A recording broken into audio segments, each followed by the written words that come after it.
Boa noite, amigos. Eu sou Nilzeli, estou atualmente respondendo pela presidência da Comissão Executiva da USE Intermunicipal de São Carlos, e é com muita alegria que nós os recebemos aqui nesta noite para este evento, parte integrante da 5ª Semana da Família Espírita, organizado pelo Departamento da Família da USE Estadual. É uma alegria recebê-los, e nós vamos iniciar com uma prece que eu vou pedir à Márcia, que é a vice-presidente da Obreiros do Bem, a quem nós agradecemos nos receber aqui nesta casa centenária, ano que vem 100 anos. Muita gratidão, Márcia. Boa noite a todos, sejam todos muito bem-vindos nessa casa de luz e oração. Quero agradecer os alunos do COEM, agradecer vários grupos que estão aqui representados pela importância da fala de hoje. Família, célula máter da sociedade, e o Evangelho é nosso farol. Então, tão importante dentro não só da casa espírita, mas no nosso convívio social por aí. Então vamos agradecer ao Mestre Jesus, a Deus nosso Pai, a oportunidade de estarmos aqui reunidos nesse momento, para falarmos de assunto tão importante, e que possamos aproveitar a fala, que possamos colocar em prática alguns detalhezinhos que nos passam despercebidos, para que possamos seguir a nossa caminhada terrena da forma que foi planejado. Não é à toa que todos nós temos uma família, não estamos na família errada. Deus, nosso Pai, sempre traz os nossos anjos protetores para estar nos acompanhando, não estamos sozinhos nunca, nunca, nunca. Que possamos aproveitar esse momento. Que assim seja, Senhor, que assim seja.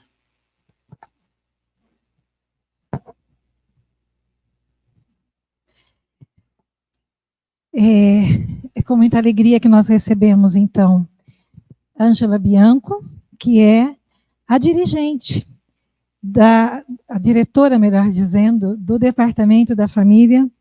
Ângela é nascida em berço espírita, trabalha no Grupo Espírita Lázara da Conceição, GELC, em São Paulo. Na USE, nesta gestão, está como diretora do Departamento da Família e do Departamento de Eventos. Ângela, bem-vinda a São Carlos. É com muita alegria que nós a recebemos, que nós recebemos este evento. Nosso querido Arthur, daqui de São Carlos, já sabe da nossa gratidão cada vez que o temos no nosso convívio. Por favor, Ângela, venha conversar com a gente um pouquinho.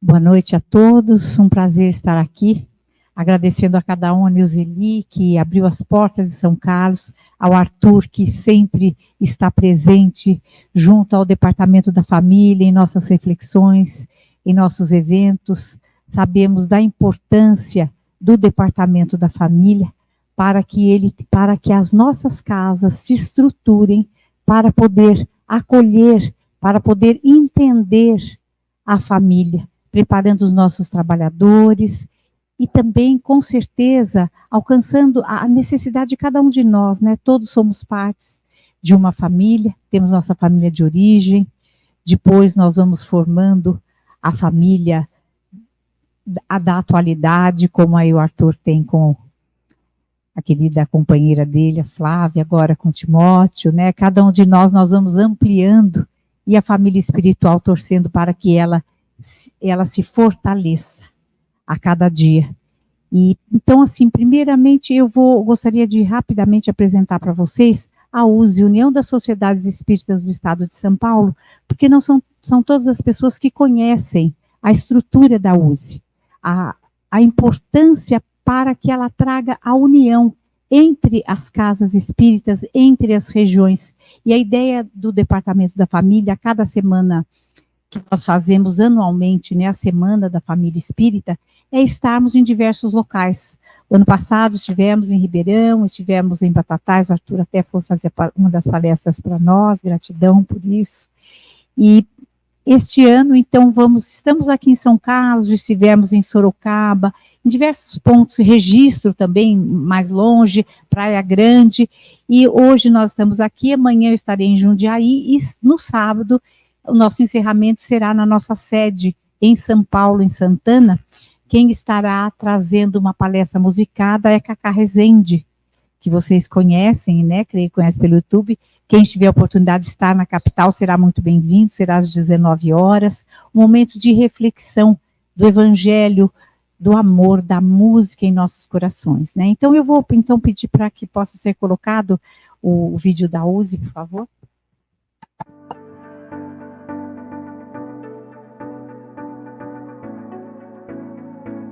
Em meados da década de 40, os espíritas paulistas sentiram a necessidade de uma instituição que organizasse o movimento espírita e fosse capaz de reunir ideias, promover o aprofundamento dos estudos e da vivência espírita. Essa demanda coletiva foi tema de importante tese do primeiro Congresso Estadual Espírita, realizado em 1947. Com a presença de 551 instituições espíritas, dirigentes de todo o estado trabalharam arduamente para criar uma estrutura organizacional que fosse capaz de representar o movimento espírita paulista. As discussões levaram à criação da USE, que então, pelo nome de União Social Espírita e posteriormente como União das Sociedades Espíritas do Estado de São Paulo, prezaria pela união voluntária e autonomia dos centros espíritas. O espírito de união sempre esteve presente, tanto que à época, no Estado de São Paulo, existiam várias instituições que se propunham a isso, e foram essas mesmas entidades que patrocinaram a criação da USE.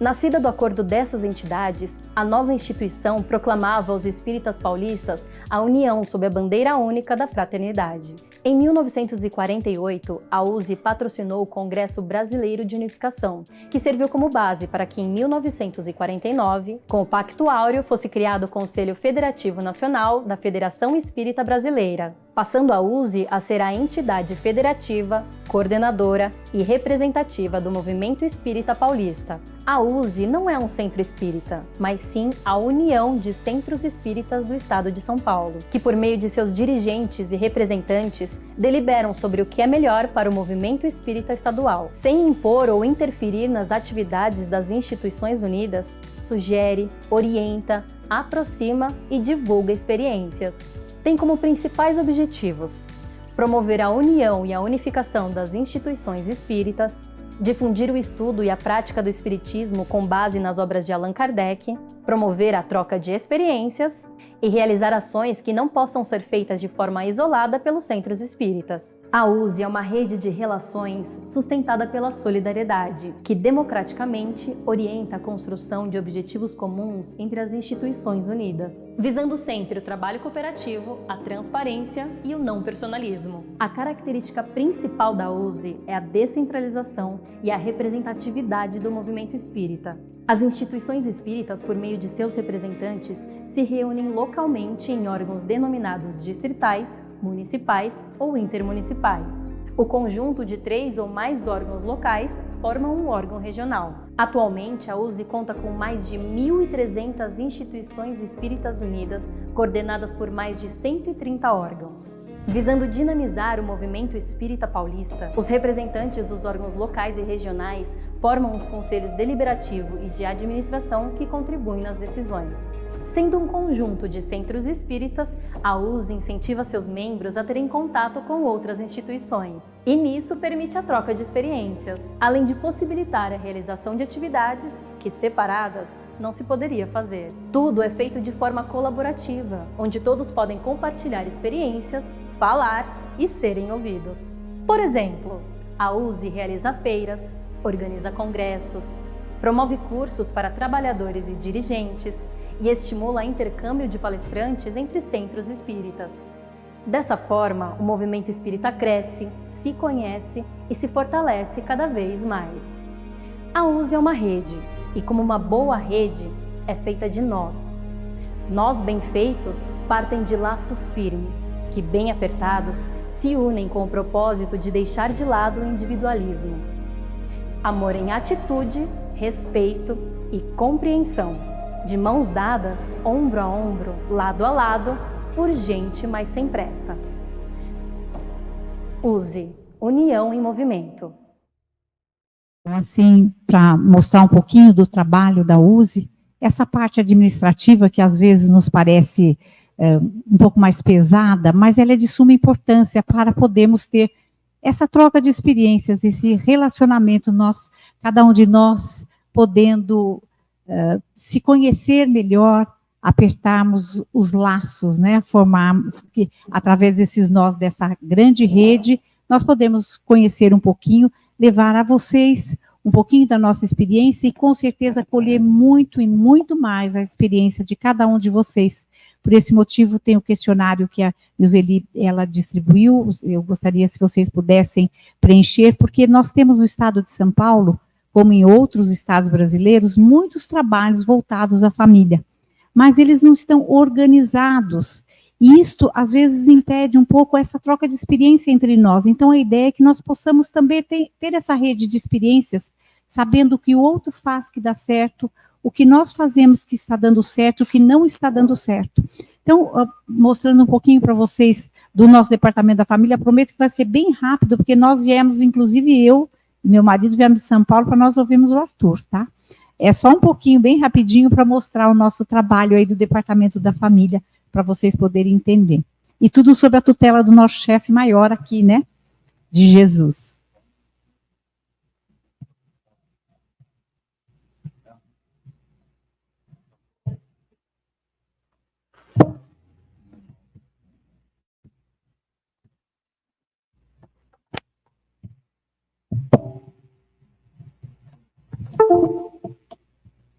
Um recadinho bem rapidinho. Algumas pessoas chegaram, tinha acabado o questionáriozinho para o sorteio. Quem não preencheu, se quiser participar do sorteio, está ali na recepção. Eu já levei um pouquinho mais lá, tá? Fiquem à vontade.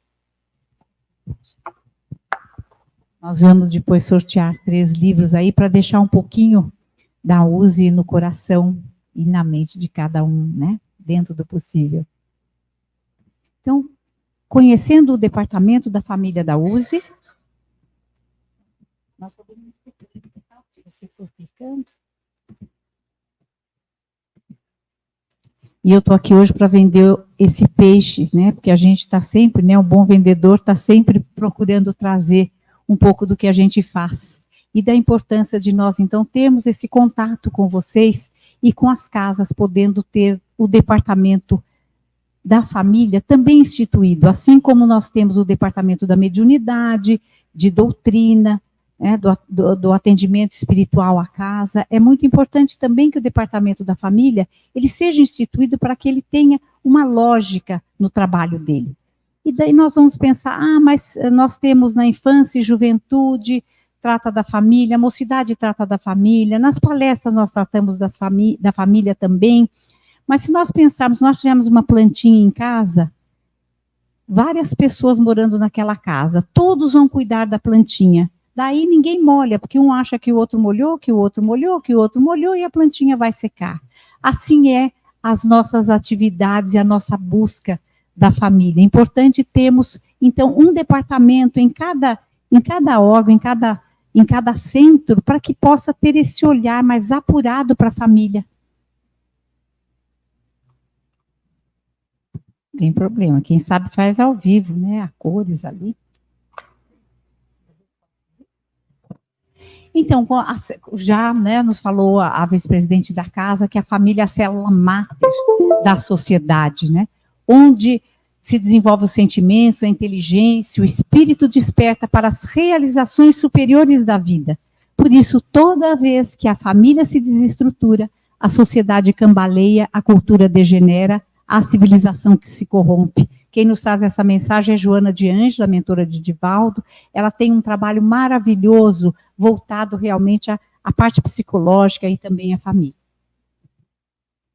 E nós, então, nos baseamos, né, nós temos diretrizes nacionais, temos aí um grupo de pessoas em cada estado que se preocupa, são estudiosos, que vão estruturando dentro das diretrizes de Kardec e do que os espíritos nos trazem para melhor atuarmos junto às famílias, né? Então, esse plano de trabalho, e nós podemos acessar todo esse material no site da USE, tá? Então, a missão da família, né? O entender para acolher.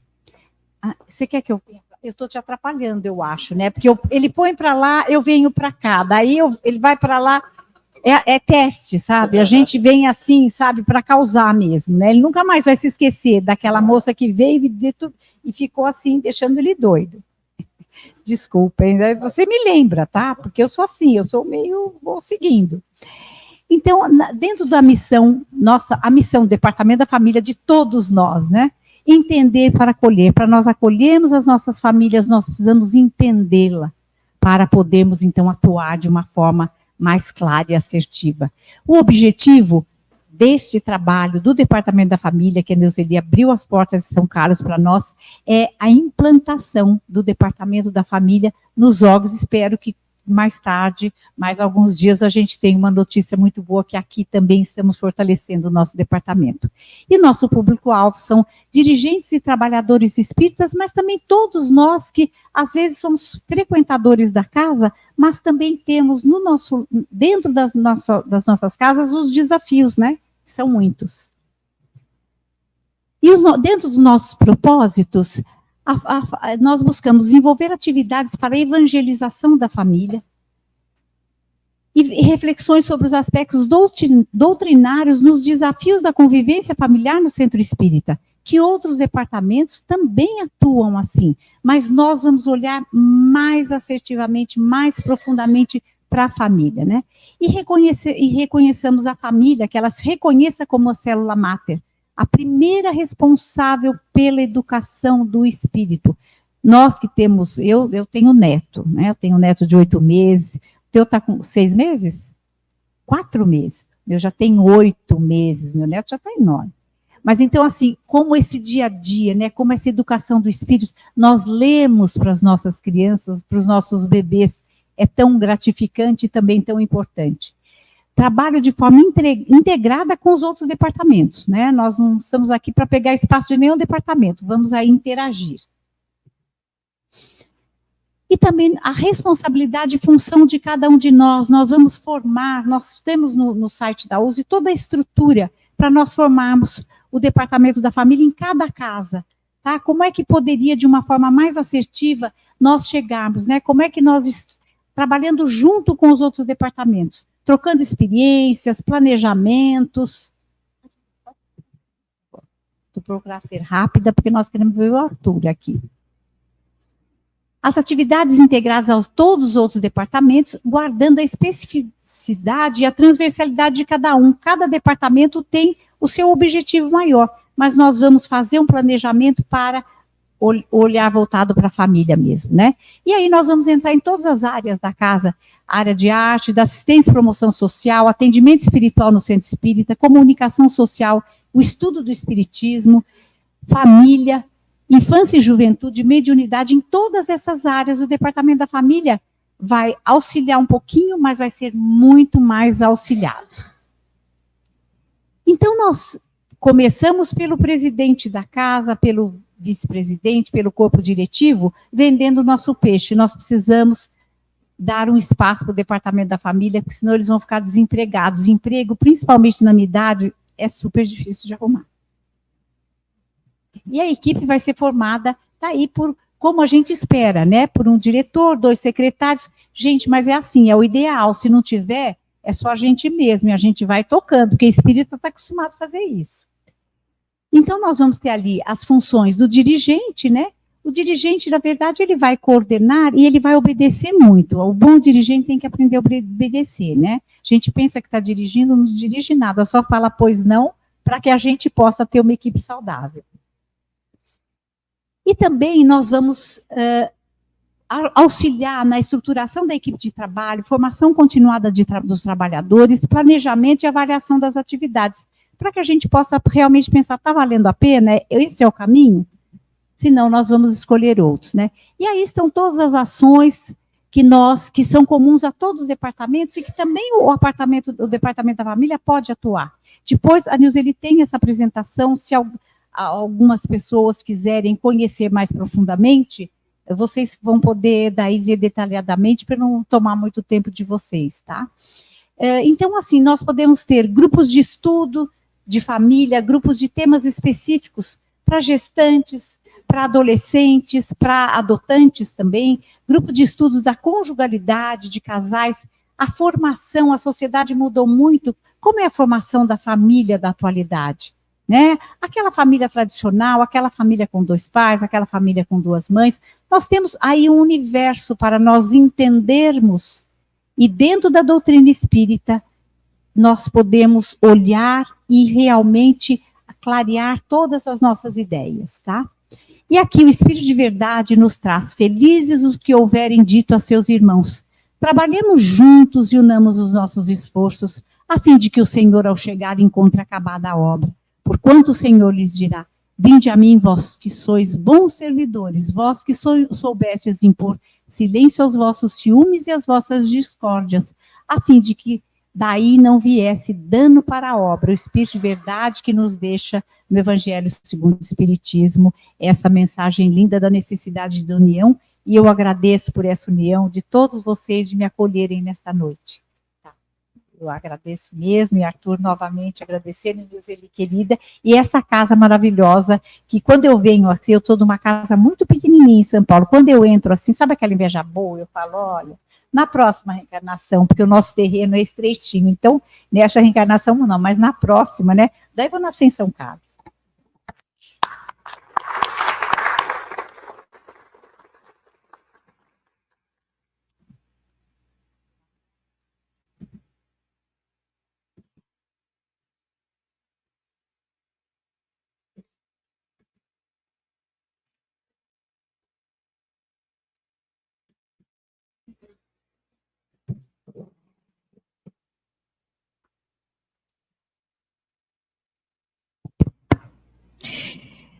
Amigos, nós vamos então receber, sem mais delongas, como diz o nosso amigo Beto, Arthur Valadares, natural de Patrocínio, Minas Gerais, atualmente residindo aqui em São Carlos. Para nossa felicidade, estudioso e pesquisador do Evangelho e da doutrina espírita, atua como orador espírita e sempre presente quando sua agenda permite em eventos da USE. Muita gratidão, Arthur. O microfone é seu.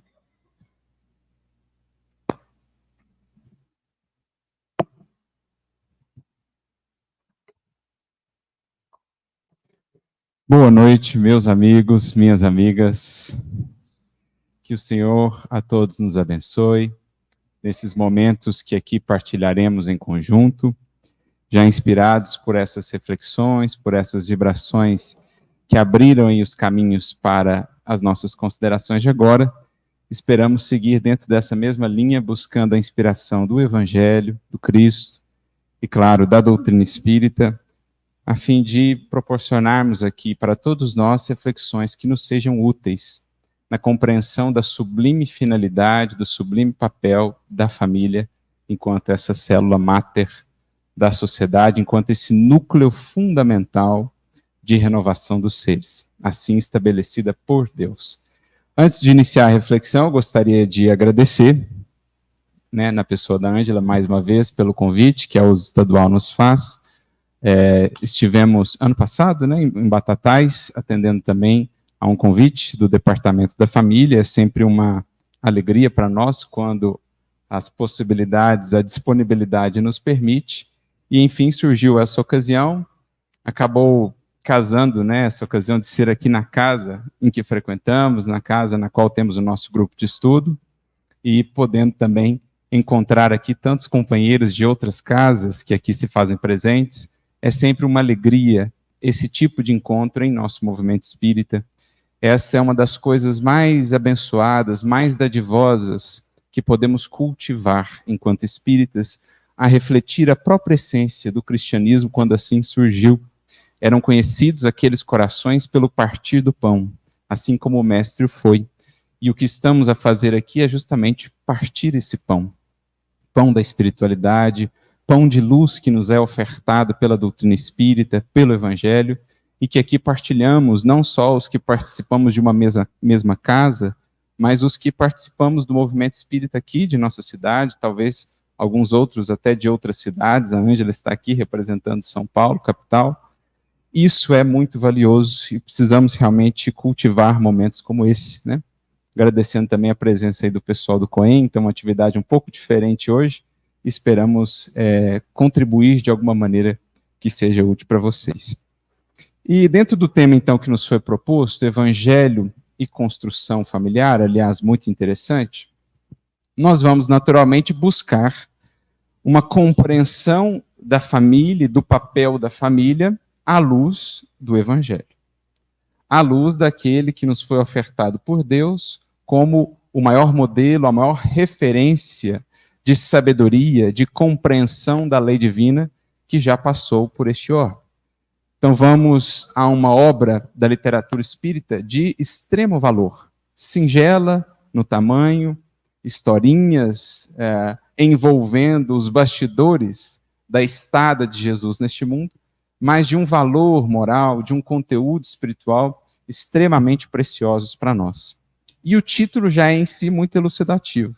Jesus no lar. Jesus no lar. Capítulo de número 1 desse livro, que foi um livro trazido até nós pela psicografia de Francisco Cândido Xavier. O espírito que dita a obra é Neio Lúcio.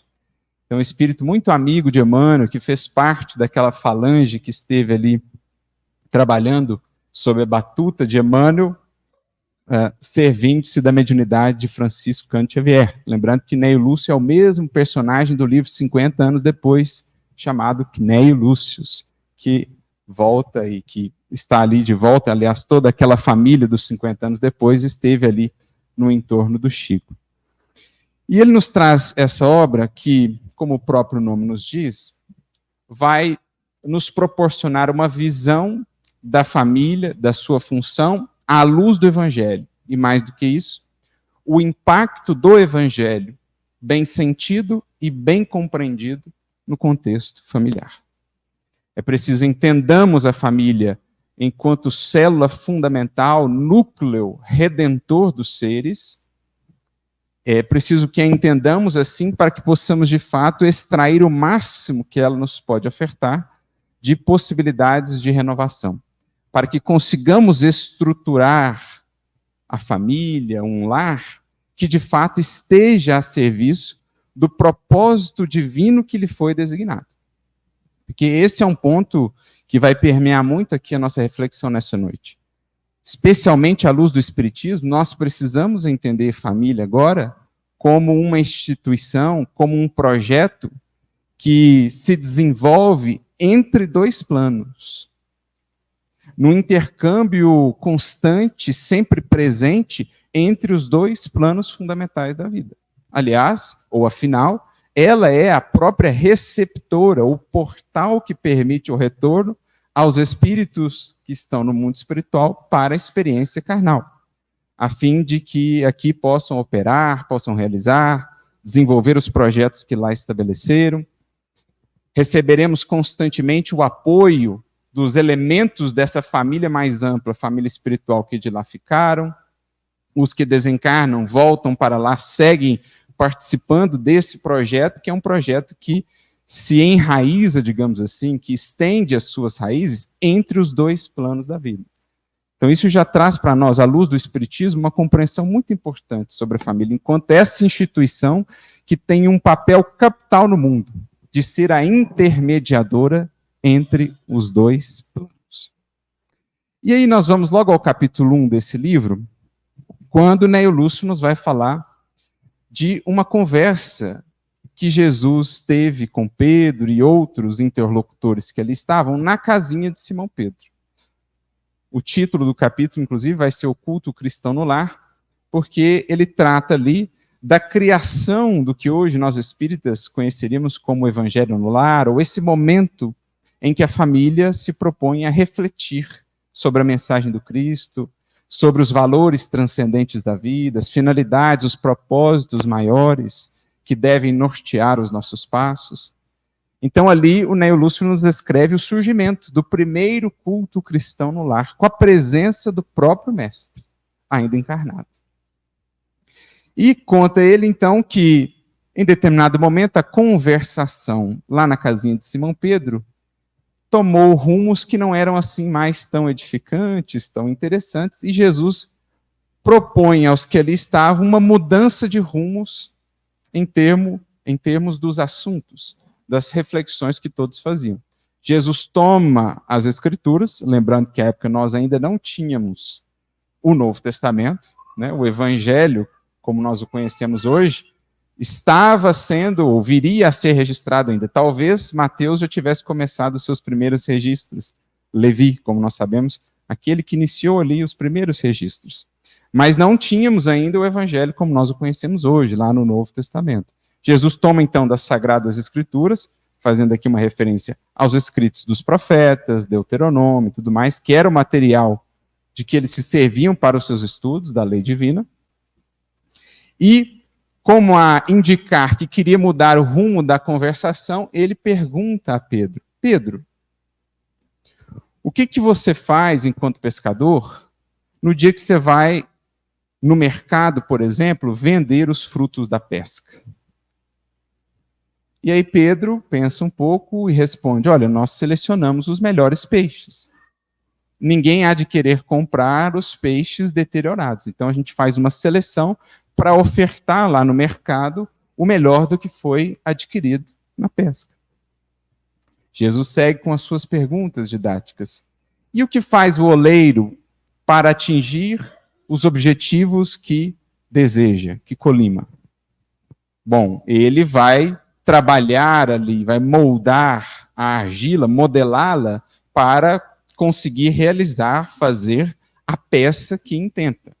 Seja o vaso, seja a peça de cerâmica, enfim.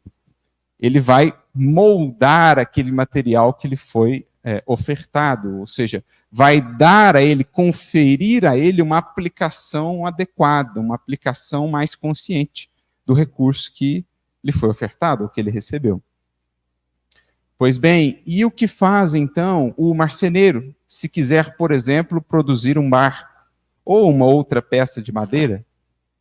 Naturalmente, Senhor, responde Pedro, ele vai manejar ali o enxó, o formão, o martelo e o serrote para conseguir dar forma ao seu projeto. Serve-se da matéria-prima que lhe foi ofertada, utiliza-se das ferramentas, da sua habilidade, da reflexão, para dar a devida forma e obter a peça que deseja. Então Jesus, como muitas vezes fazia, parte de elementos corriqueiros para projetar as consciências e os corações a uma reflexão profunda sobre as questões mais fundamentais da vida. Porque ele diz assim: assim também o lar, Pedro, diante do mundo. Assim também o lar diante do mundo. O lar terrestre deve ser a primeira escola e o primeiro templo da alma. A família ou o lar é o legítimo exportador de caracteres para a vida comum, para a sociedade como um todo. Como, portanto, esperar uma sociedade aprimorada sem que o lar se aprimore? Sem que os recursos recebidos no âmbito daquele conjunto de espíritos sejam melhor aproveitados, sejam melhor compreendidos em suas funções. E ele então acrescenta dizendo: a paz que desejamos começa sob o teto a que nos acolhemos. Se não soubermos viver em paz e harmonia entre quatro paredes, como aguardar a harmonia entre as nações? Então, partindo daqueles exemplos bem singelos, o pescador que vai analisar melhor o tipo de material que ele vai ofertar na feira, o oleiro ou o marceneiro, o carpinteiro, que vão analisar melhor o potencial dos recursos que receberam e dar a eles uma finalidade mais justa, mais adequada, conforme uma postura mais consciente, a partir de coisas assim tão singelas, Jesus nos propõe uma reflexão sobre a família nesses moldes. Família é um lugar, é um conjunto, é uma reunião, é uma construção onde seremos diariamente convidados a refletir o que a ela estamos trazendo em termos de recursos, o que estamos fazendo dos recursos recebidos e que tipo de recursos ofertamos de volta ao mundo que está lá fora, que nos cerca. Uma reflexão, portanto, sobre o que a família tem feito em termos de transformação daquilo que lhe foi conferido. Cada espírito que ali está, cada um dos espíritos que ali está, assim como esse conjunto que passa a formar uma unidade em si. Então, é muito interessante pensarmos essa abordagem que Jesus traz em torno do lar ou da família, enquanto essa célula máter. Ele a compara a uma casa. E vai dizer, olha, toda a questão dos ajustes a serem feitos em termos de sociedade, das melhorias pelas quais tanto ansiamos em termos de sociedade, tudo isso vai remontar a essa construção fundamental. Sob o telhado a que nos acolhemos, começa a resolução do problema do egoísmo, do problema da violência, do problema da corrupção que ainda encontramos a campear no mundo. Toda a questão, todo o anseio da humanidade pela produção, pela geração de uma sociedade mais justa, mais fraterna, mais amorosa, há de começar entre aquelas quatro paredes. Porque o lar, a família, é a legítima exportadora de caracteres para a vida comum. Uma reflexão fundamental, portanto, já para todos nós é o que cruza as portas de nosso lar a cada dia. Quem somos os corações que do nosso lar saímos para a sociedade? Ou que filhos queremos ofertar à sociedade? Que versão de mim mesmo quero ofertar à sociedade se já entendi essa construção básica, essa célula fundamental, como sendo a legítima exportadora de caracteres para a vida comum. De modo que a sociedade, portanto, será simplesmente um produto do que tem sido cultivado no âmbito de cada uma dessas células máteres, no âmbito de cada uma dessas edificações que são as famílias. E isso ganha uma conotação mais importante ainda quando nós entendemos que, mais do que simplesmente a exportadora de caracteres para a vida comum, para o seio da sociedade, a família é a receptora dos caracteres que vêm do mundo espiritual. Porque agora ela cumpre um papel, como nós já dissemos, de intermediação que é absolutamente fundamental.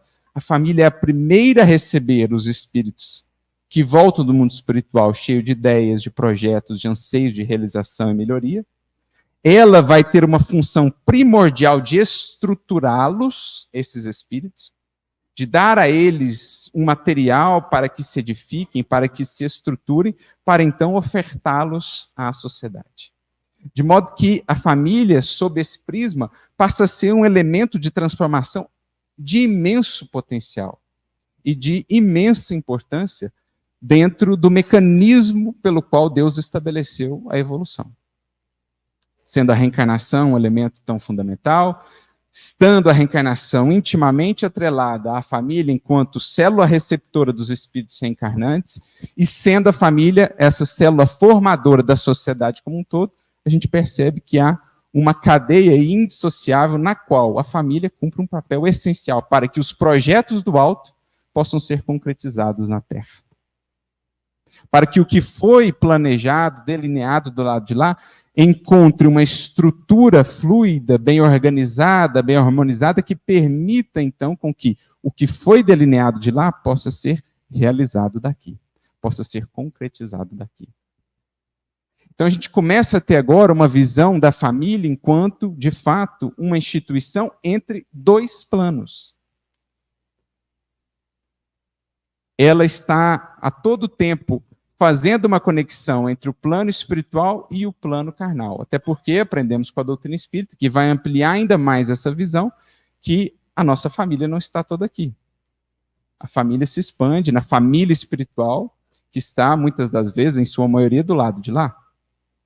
Vamos entendendo que muitas das vezes os que estão aqui momentaneamente formando a nossa família física não necessariamente são da família espiritual, mas foram acolhidos dentro dessa estrutura para que possam também progredir. Então, o Espiritismo, dando sequência naquilo que o Espiritismo já nos trouxe, vai ampliar-nos ainda mais essa visão do papel tão fundamental dessa instituição que intermedia, que faz a intermediação entre os dois planos. E Jesus, na sua metáfora, na comparação de que se serve, vai compará-la, então, a uma construção, uma casa. Tem lá o telhado, tem as paredes, ele cita. E é dentro disso que nós vamos refletir, porque óbvio que ele não fala aqui de uma construção só de natureza material. Óbvio que as casas aqui, ou essa metáfora da casa, as paredes que ele menciona, o telhado, não são o telhado material, as paredes materiais que estruturarão ali o lugar onde os espíritos encarnados estarão reunidos. Ele está falando também de uma outra natureza de abrigo, que a família precisará fornecer aos espíritos que recebe. Então, nós estamos, de fato, falando de uma construção, mas não só de uma construção de natureza material. Há uma construção que, pelo menos num primeiro olhar, não é tão visível, mas que é a mais fundamental a ser realizada por uma família, ou pelos espíritos que fazem parte dessa família, em especial aqueles que receberam a incumbência de tutelar outros espíritos. Digamos, os responsáveis, os pais. E para a gente entender melhor isso, vamos agora ao próprio Evangelho. Nós servimos primeiro dessa historinha de Jesus no lar, mas vamos ao Evangelho, no conhecido diálogo entre Jesus e Nicodemos, que está lá no capítulo de número 3 do Evangelho de João. E como nós conhecemos ali, o mestre está falando de maneira sutil, velada, né, sobre o processo da reencarnação. Como chegaremos ao reino dos céus ou ao reino de Deus? Ele fala, se não nascerdes de novo, não vereis o reino de Deus. Se não nascer da água e não nascer do Espírito, não entraremos no reino de Deus. E aí, em determinado momento, no versículo 6 desse capítulo 3, quando Jesus conversa com Nicodemos, ele fala assim, o que é nascido da carne é carne. O que é nascido do Espírito é Espírito.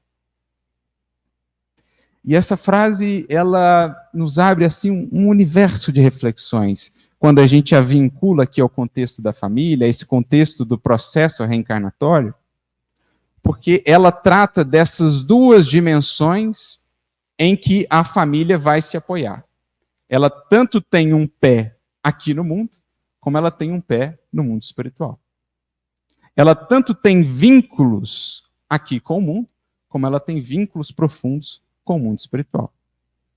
Do lado de lá temos os projetos, temos as deliberações, todo o planejamento reencarnatório, temos o auxílio espiritual que nunca nos falta. Do lado de cá temos os espíritos encarnados em operação, em teste, em aferição do que foi estudado, do que foi preparado, do que foi acordado do lado de lá. Então a família, ela está fazendo essa ponte, ela é esse portal. E nesse sentido, Jesus deixa claro, olha, tem a dimensão carne, entendamos aqui matéria, e tem a dimensão espírito. A família vai ter essas duas faces. Agora, não te esqueças, o que é da carne, o que é nascido da carne é carne. O que é nascido do espírito é espírito. Vamos tentar traduzir isso. Quando a gente pensa na família, uma parte do trabalho, por exemplo, dos pais, é a estruturação material da família. Então, por exemplo, gerar o corpo para o espírito reencarnante. Os dois se unem, se juntam E aí estabelece o processo de formação de um novo corpo material. Então, isso é parte importante do processo reencarnatório, mas não é a parte mais fundamental do processo reencarnatório. Para que a reencarnação se dê, é preciso que tenha-se um novo corpo. Mas o corpo está adstrito, está limitado ao universo ou ao mundo material, que é nascido da carne é carne. Então, os corpos dos pais geram os corpos dos filhos. São instrumentos de extremo valor, mas não são o principal do projeto família. Porque o que é o principal do projeto família? O que é do espírito, ou o que é nascido do espírito, é espírito. Em outras palavras, a família não se reduz à geração de novos corpos para que espíritos voltem ao mundo. Isso é uma parte do processo, porque a finalidade soberana, principal dela é gerar transformação no espírito. Trabalhar essa dimensão do espírito.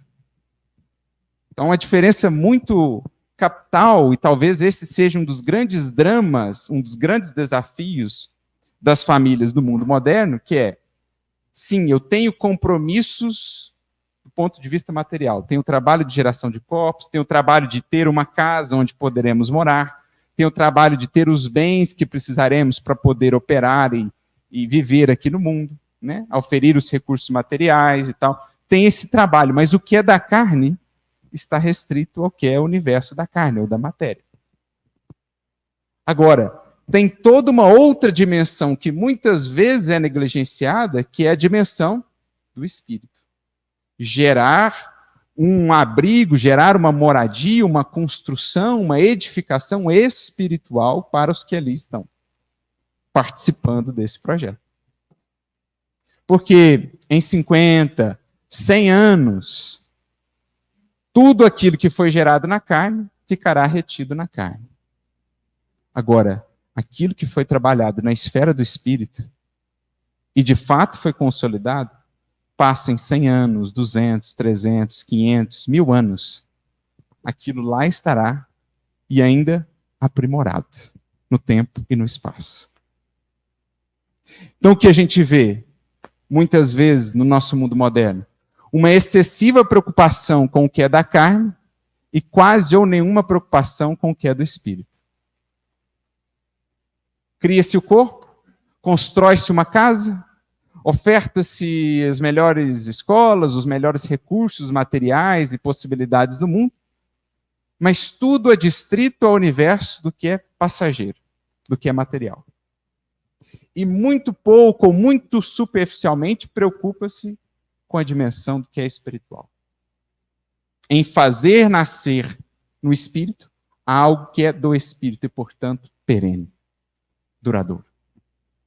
Pensa-se muito numa formação da personalidade no mundo, em ofertar ao espírito reencarnado recursos, possibilidades, etc. Mas pensa-se pouco em trabalhar o espírito que seguirá depois do mundo, depois da atual encarnação. Então Jesus aqui, ele estabelece para nós de maneira muito clara a reencarnação que está intimamente associada a essa célula básica, receptora dos espíritos reencarnantes, a família. Ela tem essas duas dimensões fundamentais. O que é da carne, com isso nós temos nos preocupado. Agora, nós precisamos voltar os nossos olhos para o que é do espírito. Porque o que é nascido da carne, a carne reterá. A matéria tomará de volta para si. Agora, o que é nascido do espírito, o que será construído no âmbito do espírito, isso é o investimento mais valioso a longo prazo que podemos fazer, quando entendemos a finalidade, por exemplo, da educação, quando entendemos a família como, disse Jesus lá, essa primeira escola e esse primeiro templo da alma. Isso vai trazendo para nós uma compreensão diferente, por exemplo, em torno de algumas falas de Jesus. Quando Jesus, com os discípulos, estão ali diante do templo, e os discípulos voltam-se para Jesus e falam assim, que o templo era majestoso, né? Não tanto quanto o primeiro, o de Salomão, que havia sido destruído, mas ainda assim era um templo majestoso. E eles dizem para o mestre, veja, Senhor, que belas colunas. E Jesus fala assim, não sobrará pedra sobre pedra. E em outra oportunidade ele ainda acrescenta, falando a respeito desse templo, né? E eu edificarei em 3 dias um novo templo. Naturalmente que os 3 dias fazem uma referência à sua ressurreição, em 3 dias. Portanto, Jesus implicitamente está falando, olha, um dos papéis, uma das tarefas primordiais do Evangelho é ensinar as criaturas a entenderem que o templo não é uma construção material. Porque o que é da matéria ficará na matéria. Não sobrará pedra sobre pedra. Mesmo as ruínas mais belas e valiosas que ainda temos hoje, a retratarem o passado da humanidade, um dia serão simples pó. Então Jesus fala ali da realidade espiritual. Mas aplicando isso agora a esse conceito que está lá no Jesus no Lar, a família ou o lar enquanto primeira escola e primeiro templo da criatura, a gente pode entender também que o Evangelho, aplicado ao contexto da família, vem ensinar-nos a fazer de fato do nosso lar um templo. A fazer de fato do nosso lar uma escola para as almas que ali transitaram, inclusive nós próprios. Então nós estamos falando de uma edificação de natureza espiritual, em que as colunas, em que os tijolos, em que a argamassa serão de outra natureza. Porque erguer as casas físicas para nos proteger das intempéries é algo necessário no mundo. Mas em intempéries morais que têm colhido milhares e milhares de criaturas completamente desprotegidas, pela ausência de um templo, pela ausência de uma casa espiritual, moral, na qual possam se abrigar.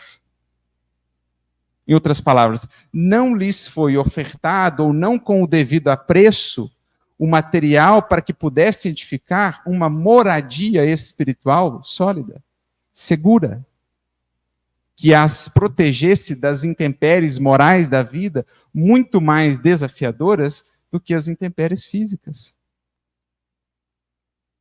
Então vemos milhares, milhões de criaturas que, no âmbito da matéria, no contexto da família, receberam tudo.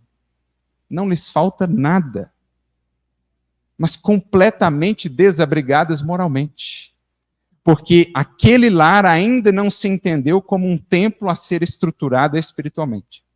Em que os pilares serão outros. Os pilares do Evangelho. Amor, perdão, indulgência, paciência, compreensão, são os pilares, são os tijolos da edificação moral que precisamos realizar e que é a finalidade maior de uma família. Mais do que ofertar um corpo, é ofertar elementos de renovação para o espírito.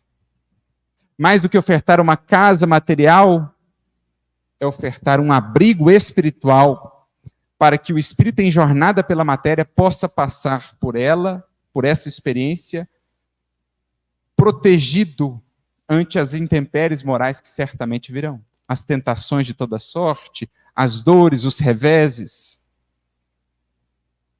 É isso o que o Evangelho, aplicado à vida de cada um e aplicado ao contexto familiar, visa.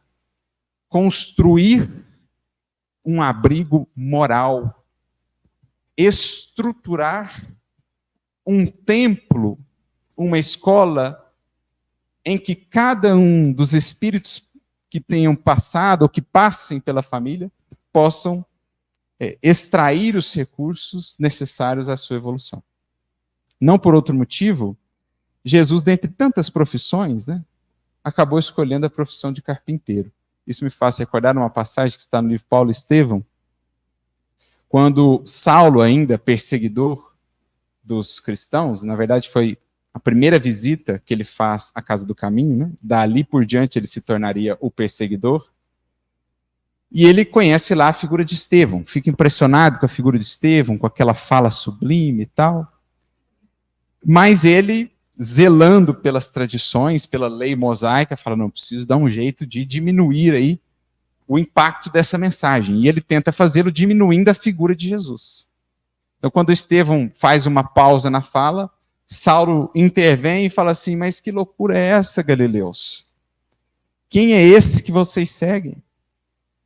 Ele não era simplesmente um carpinteiro? Lá de Nazaré, lá da Galileia? Então, denotando um profundo desprezo pelas, entre aspas, origens materiais ali de Jesus. E aí Estevão, com presença de espírito, volta-se para ele e diz, ainda bem que ele fora carpinteiro, porque assim a humanidade já não estará mais ao desabrigo, porque ele veio nos dar o material e nos ensinar a construir o nosso abrigo, com os pilares, com as paredes da paz, da fé, da esperança, do amor, que hão de nos proteger de todas as intempéries que porventura encontrarmos no caminho. Então, isso fundamentalmente é o que o Evangelho vai nos propor. Um olhar mais acurado para a construção na família que não se vê, pelo menos não no primeiro relance. Que a casa material, os carros, as escolas que são frequentadas, os bens adquiridos, o corpo e tal, isso é visível, isso é palpável. Isso tem uma função no concerto da criação. Mas essa não é a principal construção da família. É uma construção oculta. É uma construção invisível. Pelo menos num primeiro olhar.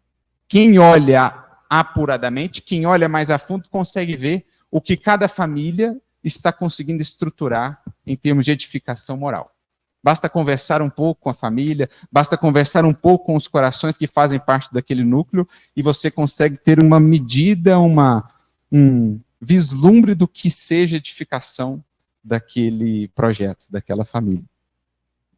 Então, fundamentalmente, nós estamos, quando falamos de evangelho e construção familiar, nós estamos falando de uma construção que não será do domínio da carne, da matéria, do tempo.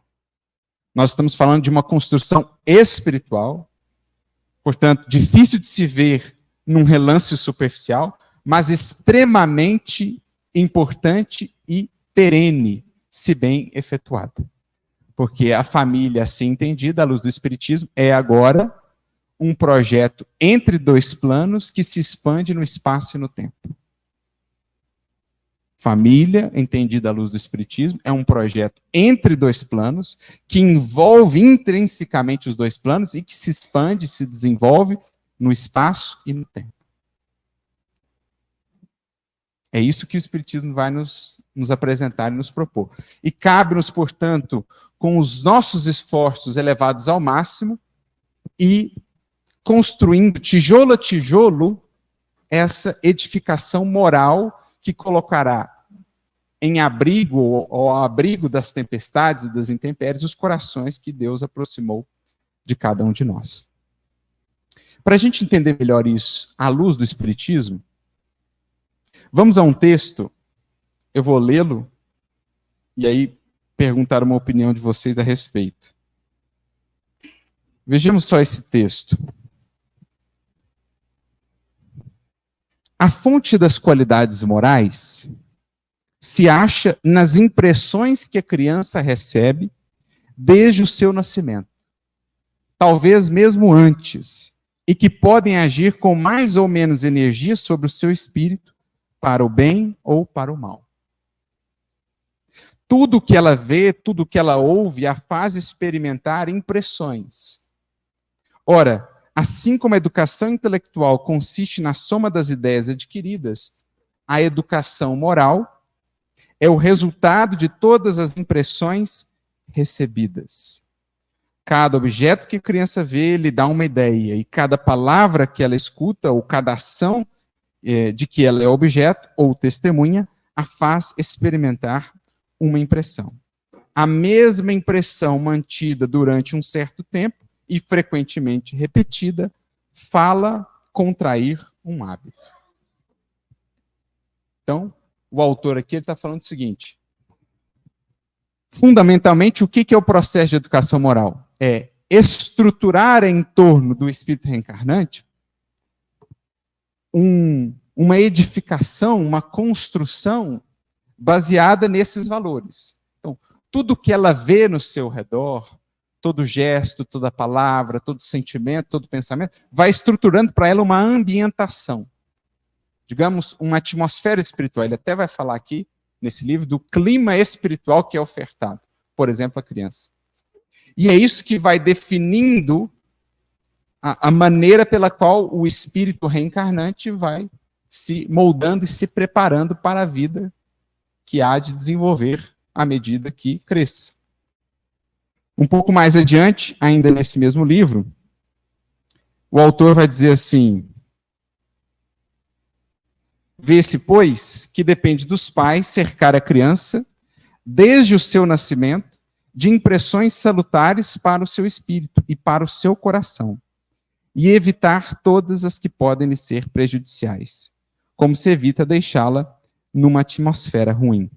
Eis o segredo da verdadeira educação moral. Então, educação moral, preparação moral, renovação moral e espiritual de um outro ser, pede uma ambiência preparada para isso. E isso, mais propriamente, é a edificação invisível da família. Uma coisa é a casa, pode ser a menor ou a maior das mansões. Isso é elemento secundário. Outra coisa é a ambiência espiritual que foi edificada pelos membros daquela casa.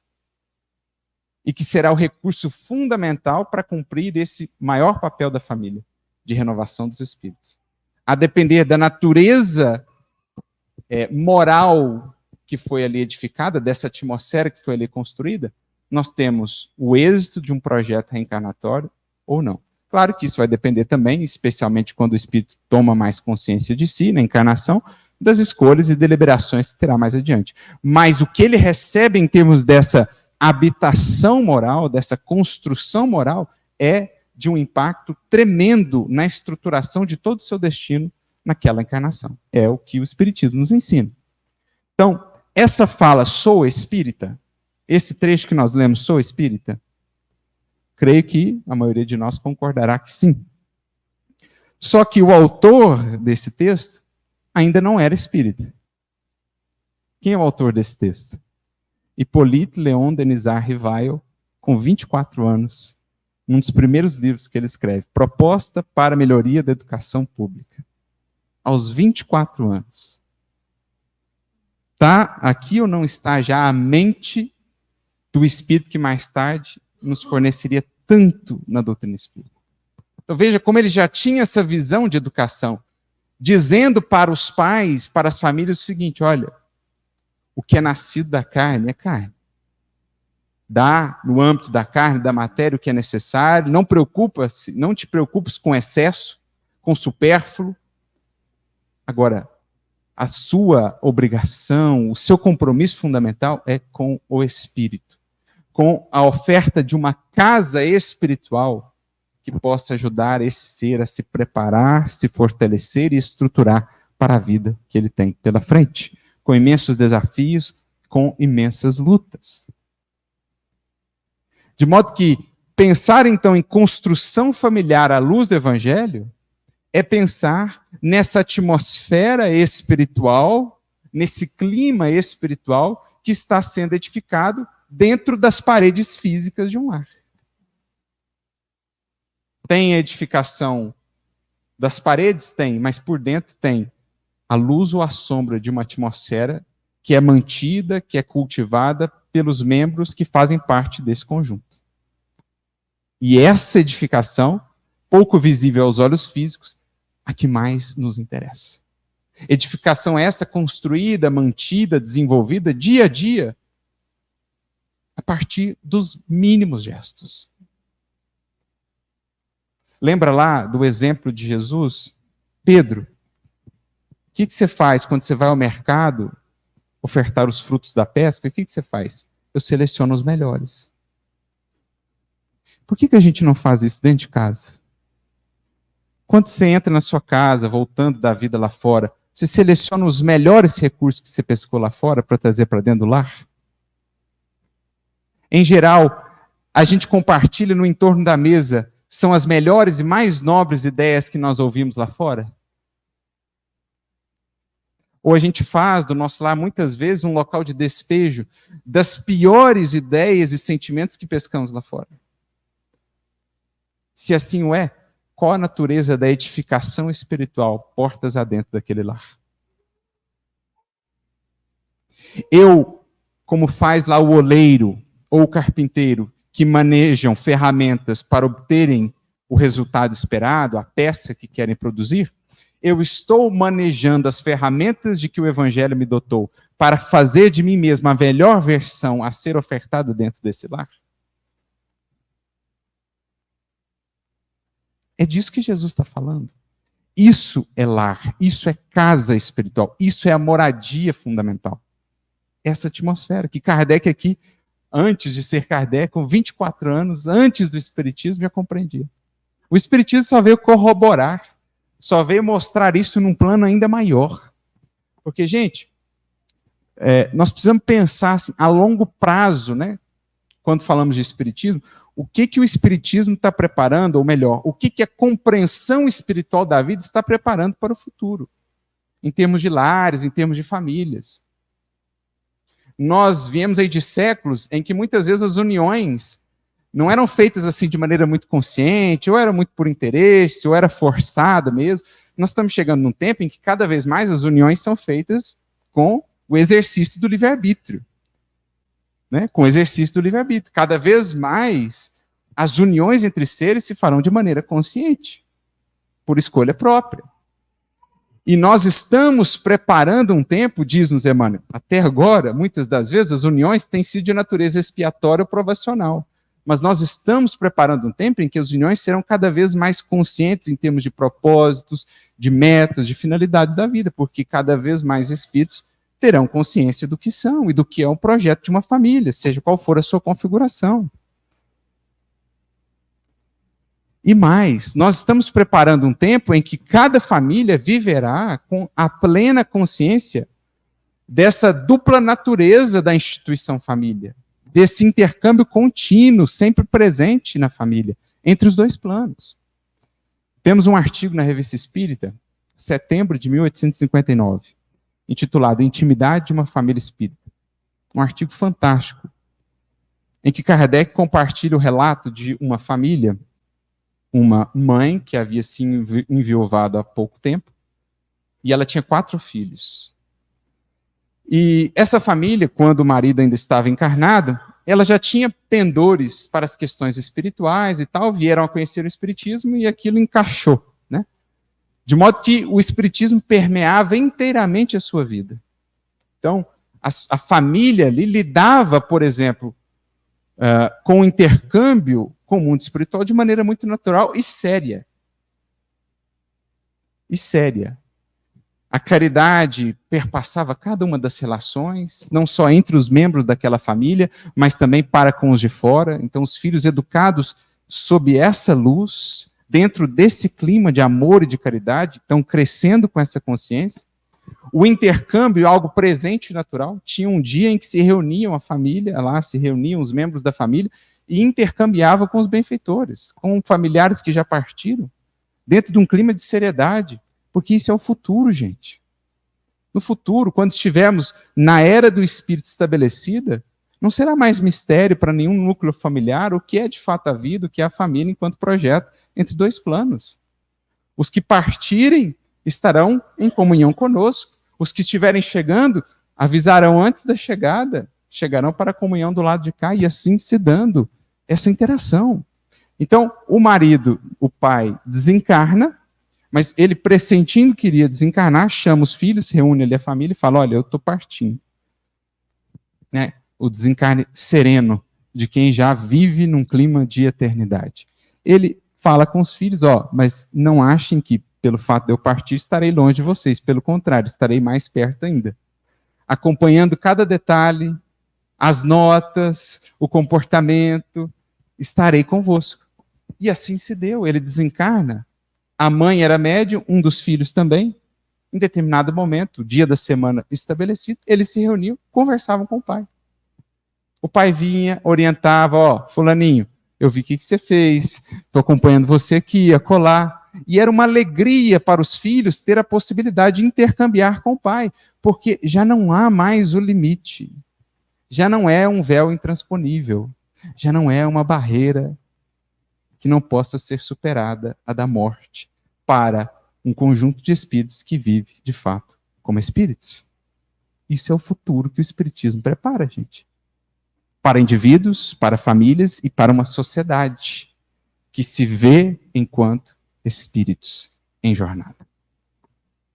Então, essa é a edificação que o Evangelho, mais ainda agora, incrementado pela doutrina espírita, vem preparando no seio das famílias, preparando-nos para esse porvir, de consciência no trato com o mundo espiritual, com a morte, com a finalidade da vida, com o que seja de fato o que de mais importante temos a ofertar aos espíritos que estão sob a nossa tutela. É esse tipo de núcleo familiar que o Evangelho e o Espiritismo estão moldando, estão construindo para o porvir. Células cada vez mais efetivas no cumprimento da tarefa que lhes foi delegada. Transformar espíritos para a imortalidade. Dentro desse projeto que se expande no espaço-tempo, que é uma família. Para a gente ilustrar isso, gente, e para a gente refletir o valor de um espírito dentro desse contexto, que entende a sua função, a sua finalidade, acho que a gente pode meditar, por exemplo, sobre os romances de Emmanuel. Vamos pensar no livro 50 anos depois, em consonância com o livro Renúncia, para quem já leu. Nós temos ali basicamente o mesmo grupo familiar. A Célia, dos 50 anos depois, é a Alcione, do livro Renúncia. E é bonito vermos isso, como é que isso se desenvolve no tempo, acho que são mais de 1.300, 1.400 anos depois, entre o primeiro livro e o segundo livro. É bonito ver o impacto que um espírito pode ter em toda a família espiritual. Que é o exemplo da Célia, depois a Alcione. Ela, dentro daquele contexto, soube ofertar uma construção, uma atmosfera espiritual tão proveitosa que ela conseguiu mobilizar no transcurso dos séculos todos os espíritos que faziam parte ali, pelo menos daquele núcleo mais próximo familiar. Emmanuel não nos traz esses romances por acaso. Quando ele fala do caso de Alcine, ele cita lá no livro Ave Cristo o caso de Quinto Varro, que também é o pai que reencarna para poder reerguer o filho, né, perdido aí ainda nas lides materiais e outros espíritos familiares. Emmanuel está falando o seguinte, olha, já entendemos que a grande edificação no âmbito da família, à luz do Evangelho, é uma edificação espiritual. Os valores serão os pilares dessa construção. A fé, a esperança, o amor, a consciência, a misericórdia, a brandura, a ternura, formarão as paredes, os tijolos, o telhado dessa casa que nós precisamos ofertar. Casa essa que primeiro nos abriga, mas que estende abrigo a outros também, no contexto familiar. Acontece que muitas vezes o espírito vai se sentir meio que solitário nesse projeto, porque ele não vai encontrar ressonância no âmbito da família junto dos espíritos que ali estão com ele. Isso é muito comum de ouvirmos. Né? A criatura começa a buscar um caminho de mais transcendência, de espiritualidade, mas ela parece uma voz no deserto, no âmbito do seu lar, porque poucos corações estão dispostos ainda a abraçar. Por mais queridos que sejam, estão com a mente e o coração voltados para outras buscas. Mas nem por isso, e é aqui que entra a mensagem de Emmanuel, a mensagem do Espiritismo, também do Evangelho, nem por isso estaremos impossibilitados de começar desde já essa construção espiritual para ofertarmos ela a esse nosso núcleo familiar. Por mais que estejamos sós, um coração que começa a construir isso, ele está preparando no espaço e no tempo materiais, elementos educativos, despertadores muito valiosos para os espíritos familiares que mais cedo ou mais tarde haverão de despertar. Então, se a gente parar para pensar, todos os livros, os romances de Emmanuel tratam disso. Então, é a Lívia estruturando o seu lar, a sua família, espiritualmente falando, sem que o Públio Lentulus sequer compreendesse isso naquele tempo. Ela faz o trabalho sozinha, num clima de renúncia e de sacrifício, estrutura um lar espiritual, para que depois Públio Lentulus pudesse despertar. É a Célia, já aqui citada, depois na figura de Alcínio, o mesmo procedimento. É o Quinto Varro fazendo o mesmo com o seu filho Tassiano no livro Ave Cristo. É a própria Abigail fazendo isso com Saulo, ainda mergulhado nas sombras da revolta e do fanatismo. É a Abigail abrindo para ele uma outra construção, um outro lar. Mais do que o lar material que eles não poderiam ter, Abigail começa a ofertar um lar espiritual diferenciado para Saulo. Isso é muito importante, porque aqui visamos justamente os corações que se veem nessa condição. Às vezes, sentindo-se solitários nessa edificação. Ninguém tem essa visão ainda de que a principal construção de uma família não é palpável, não se compra com dinheiro, não se pode ser tocada, não é visível. Lá em casa, poucos corações ainda despertaram para isso. Eu faço o evangelho no lar sozinho. Para isso, vamos a uma mensagem do Emmanuel que está no livro Vinha de Luz, capítulo de número 88, intitulada Tu e a Tua Casa. Ele vai comentar um versículo que está no livro de Atos dos Apóstolos, capítulo 16, versículo 31, uma fala de Paulo ao carcereiro da prisão lá em Filipos, onde ele e Silas estiveram presos. O carcereiro, por uma série de fatores ali, acabou se convertendo ao cristianismo, perguntando o que fazer, e aí Paulo responde assim para ele: crê no Senhor e serás salvo, tu e a tua casa. A partir disso, o Emmanuel vai trazer esse comentário no capítulo 88 do livro Vinha de Luz. E ele vai começar dizendo assim: olha, muitos corações, uma vez que entendem o que é essa construção familiar à luz do Evangelho, se verão solitários. Porque já estão querendo trabalhar tijolos espirituais, pilares espirituais, valores espirituais que ainda não são buscados ou comungados pelos outros corações. Mas aí Emmanuel vai desenvolvendo o seu comentário no sentido de trazer ânimo e esperança para esses que se veem nessas condições, porque em determinado momento ele fala assim: no lar onde exista uma só pessoa que creia sinceramente em Jesus e se lhe adapte aos ensinamentos redentores, pavimentando o caminho pelos padrões do Mestre, aí permanecerá a suprema claridade para a elevação. Olha que bonito isso. Se tiver um coração no âmbito de uma família e de um lar que estiver compreendendo verdadeiramente o papel de uma família e da construção à luz do Evangelho, esse alguém será a base de que a espiritualidade se servirá para amparar a todos que fazem parte daquele núcleo. Como Alcione foi a base de regeneração para um grande número de corações ao seu redor, como Lívia foi a base de regeneração para aquela família, como Joana de Cusa foi a base de regeneração para a sua família, e assim outros tantos exemplos que nos foram ofertados.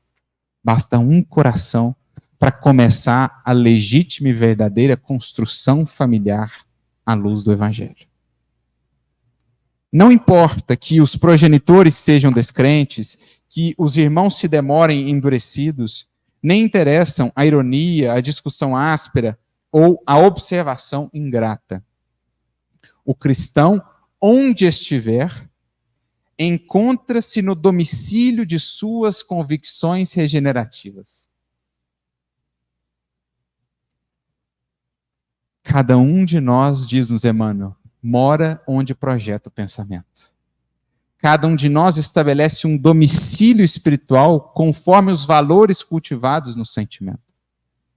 Então, se os outros não despertaram ainda para essa edificação, você já pode sim ofertar ao seu lar uma porta aberta para esse domicílio espiritual da sua fé, da sua esperança, da sua resiliência, aos que ainda não conseguiram construir os seus próprios abrigos. Então, onde está o cristão, mora no domicílio de suas convicções regenerativas, para servir a Jesus, aperfeiçoando e iluminando a si mesmo. Basta uma estaca para sustentar muitos ramos. Uma pedra angular equilibra um edifício inteiro. Não te esqueças, pois, de que se verdadeiramente aceitas o Cristo e a Ele te afeiçoas, serás conduzido para Deus, tu e a tua casa. Não sabemos exatamente quando os demais virão, mas você pode ir desde já. Porque seguir o Cristo não é afastar-nos de nenhum modo dos compromissos que nos cabem junto à família. É uma jornada, sobretudo interior, é uma construção espiritual a nascer de nós e a projetar-se para as vidas no entorno.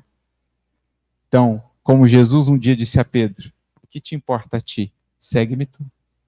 Se os outros sequer ainda despertaram para esse tipo de buscas, seja você a erguer os primeiros pilares, as primeiras paredes, que hão de ser o domicílio espiritual dessa família amanhã.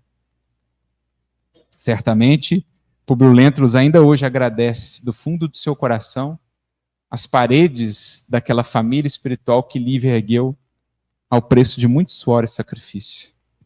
Certamente os espíritos, o próprio Neo Luz, que escreve uma obra Jesus no Lar, ele que era o avô da Célia no livro 50 anos depois, ele viu, ele sentiu o impacto que tem um coração evangelizado num núcleo familiar.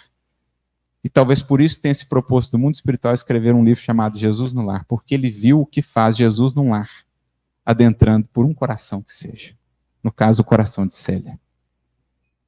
O Tassiano, nosso querido Arnaldo Rocha, agradece profundamente a Meimei e ao seu pai espiritual Quinto Varro por ter erguido lá naqueles tempos no livro Ave Cristo, quando ele ainda quando não tinha sequer qualquer consciência de natureza mais profunda, erguido com muito suor as paredes daquele domicílio espiritual sob o qual depois ele pôde se abrigar. Assim também cada um de nós. Jesus, no Sermão do Monte, falando aos discípulos, portanto, a todos nós, no capítulo 5, ou versículo 14, diz assim: vós sois a luz do mundo. Não se pode esconder uma cidade edificada sobre um monte. Então, ele compara uma vida verdadeiramente cristã, uma vida moldada pelo Evangelho, a uma cidade edificada, construída sobre o monte. Essa é a meta, um dia, da nossa família espiritual, uma cidade edificada sobre o monte. É tão bonito ver uma família como aquela mencionada por Kardec lá no artigo da Revista Espírita, uma família que inteiramente está voltada para os valores do Espírito. Ela passa a ser uma cidade lá no alto, a irradiar luz para os que caminhamos ainda no vale. Assim uma criatura, assim uma família. Por ora, talvez a nossa família não consiga ser a cidade edificada sobre o monte, mas nós já podemos ser, ou nós podemos nos erguer ao monte do testemunho, para lá de cima ser uma luz que chama os que caminham ainda pelo vale. Isso é construir com Cristo. Subir o monte do testemunho, edificar a nossa fortaleza espiritual com o Mestre, para, um pouco mais elevados, podemos servir de alguma maneira como uma referência, como norte, como uma luz inspiradora aos que ainda caminham pelos vales da matéria, da ilusão, dos vícios, das dores e das angústias no mundo. Isso é construção familiar. Então, nesse nosso mundo moderno, em que às vezes a aparência ainda fala tanto sobre a essência, ou acima da essência, nesse nosso mundo moderno em que por vezes a quantidade ainda detém o domínio em relação à qualidade, que nós possamos pensar mais nisso. Que tipo de natureza nós temos, que tipo de natureza de edificação nós temos ofertado àqueles que o Senhor colocou para conviver junto de nós. A eles, talvez aos filhos, aos corações que estão ali ao nosso redor, já ofertamos um corpo, uma casa, bens, escolas, títulos, possibilidades materiais. Mas isso a matéria há de reter. Agora, o que for investimento e construção espiritual junto a esses corações é bênção a voltar para nós na forma de alegria, de paz de espírito e de serenidade, no transcurso de séculos incontáveis. Que meditemos sobre isso, sobre essa dupla dimensão da família e que não nos esqueçamos da obra principal, que não pode ser vista pelo mundo, mas é a que realmente terá o seu valor analisado e sentido quando daqui saímos de volta para o plano da verdade, da realidade no mundo espiritual. Que Jesus se faça, esteja presente na casa, na edificação familiar de cada um de vocês. Lembrando que ele precisa apenas de um coração. Se os outros são ainda portas cerradas, por que não o teu? A ser o primeiro, uma porta aberta para a entrada de Jesus no âmbito do teu lar. Que ele abençoe a todos nós, a todos muita luz e muita paz.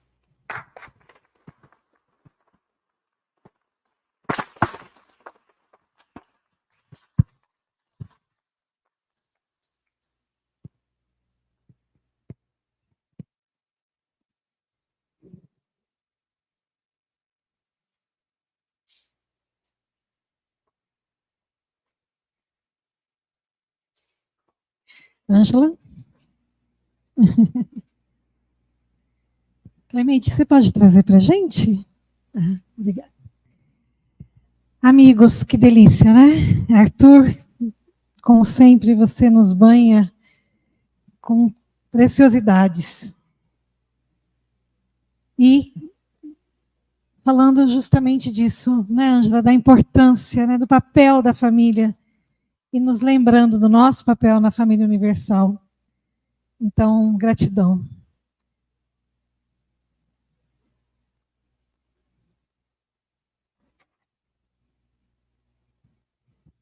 Bom, eu fiz tantas anotações aí, mais materialmente falando, mas no meu coração não precisou de anotação nenhuma. Saio daqui assim com a alma realmente repleta de tanta luz que o Arthur nos traz, nos faz refletir. E mais uma vez, meu agradecimento em nome do Departamento da Família, por tantos ensinamentos valorosos para que nós que buscamos fortalecer a família em nossas casas espíritas, em nosso trabalho e em nossa vida, que nós possamos estar sempre aí, buscando os ensinamentos de Jesus e o Espiritismo que nos traz sua luz. Nós vamos fazer o sorteio? São 3 livros aqui que nós vamos deixar para vocês. Você entrega, né? Muito bem. A Ângela gentilmente trouxe para a gente os livros, para a gente sortear. Christian. Denise Oquiema.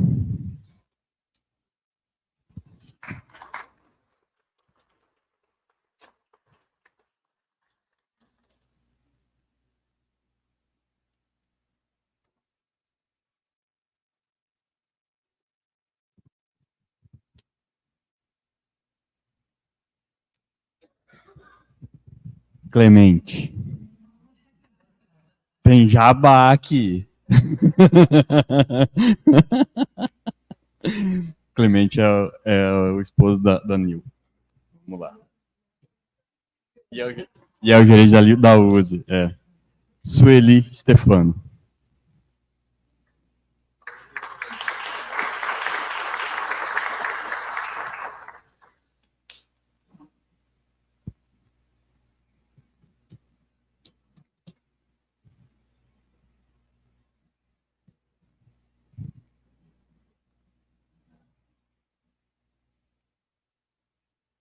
Bruna Garcia.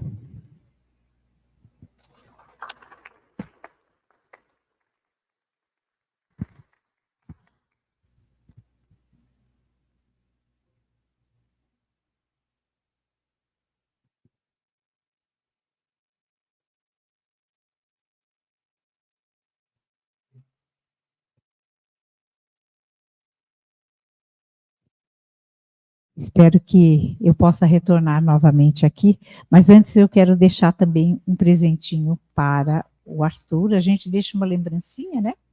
São lembrancinhas mesmo. E tem um calendário. Tem um calendário. Deus abençoe. Um calendário. E a nossa folhinha que é frases do Evangelho para todos os dias. Eu espero que ilumine mais ainda a sua casa, que com certeza tem muita luz. E aqui, a Nilzeli, que me recebeu tão bem nessa cidade, uma alegria. Eu adorei o sabonete. Muita saúde e paz. E aqui um certificado de agradecimento para esta Casa Espírita, em nome também da Intermunicipal de São Carlos.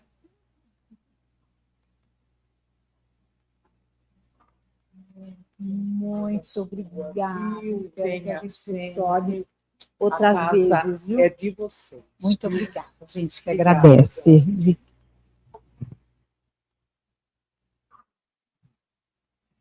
Então, eu, assim, muito emocionada, espero retornar e que em cada casa dessa cidade tenha o departamento da família. Nós estamos sempre à disposição, ele tem meu contato, o que vocês precisarem de a gente, de material, de podermos trocar nossas experiências.